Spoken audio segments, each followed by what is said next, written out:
Fast oxygenated glycinic.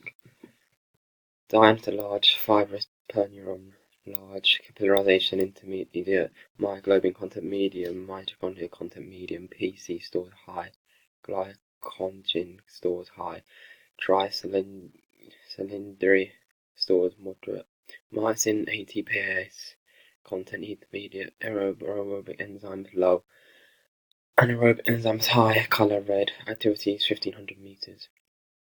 Glycolytic type 2b, diameter large, fibrous per neuron large, capillarization low, myoglobin content low, mitochondrial content low, PC stores high, glycogen stores high, tricerdy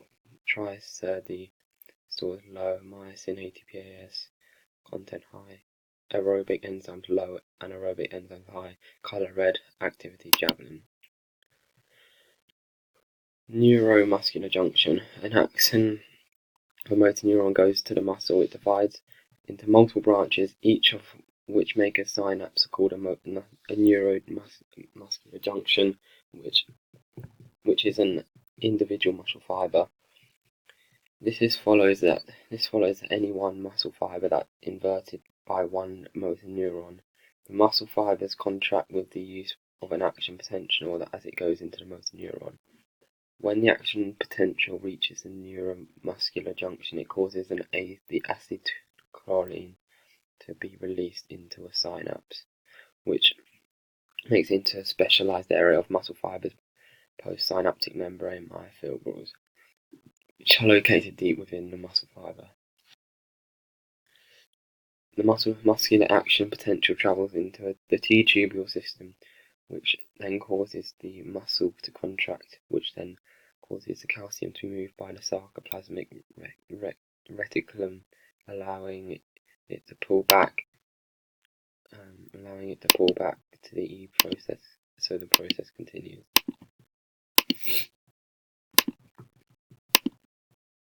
Sliding filament theory. When the impulse heads down the motor neuron, the motor unit, it stimulates the sacrum. As the nerve goes down the neuromuscular junction, it releases acetylcholine,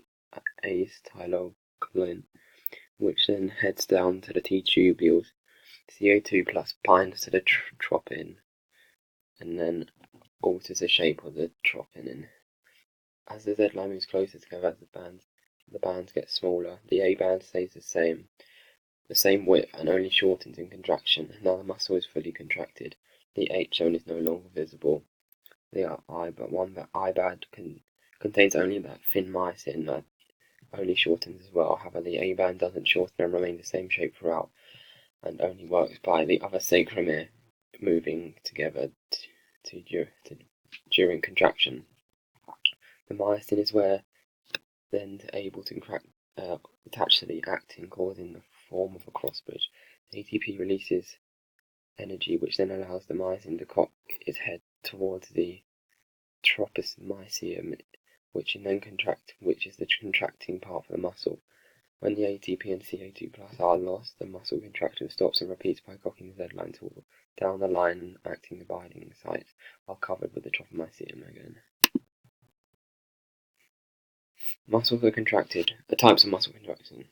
Muscles are required to contract in a different way. They have many functions with a muscle fibers or a group of muscle fibers signaled by the brain via the activate and increase tension within the muscle. When a muscle contracts, it gets shorter, so it pulls on the bones as it taps to. This does this by one muscle can work and the other one can relax, but still supports the muscle.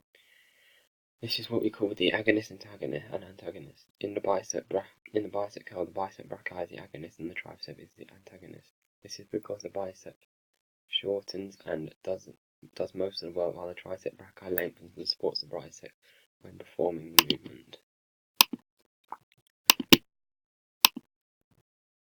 Isometric is where the muscles produce tension, but they stay length as before, as they weren't under tension. This only occurs because it's like a fixed position, like sitting down on the bench and doing a bicep curl. There's no change of the length length of the contracting muscle. However, muscles are contracting to provide a force that will be able to keep and move the dumbbell upwards and downwards in the phases. Eye connector can produce movements of constant speed. An example of this would be breaststroke, where the water provides the same amount of range on each length you complete. Concentric contraction are those which cause the muscle to shorten as it contracts. An example of this will be your elbow fully flexed when it's causing a contraction of the bicep brachii. They are very common, which we use regularly within our day-to-day lives.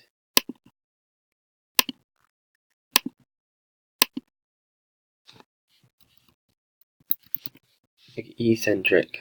Eccentric is effectively the opposite of concentric, as it's where the muscle lengthens as it contracts. An example of this would be when lowering a dumbbell, the bicep brachii is still under tension, but the muscle is lengthening.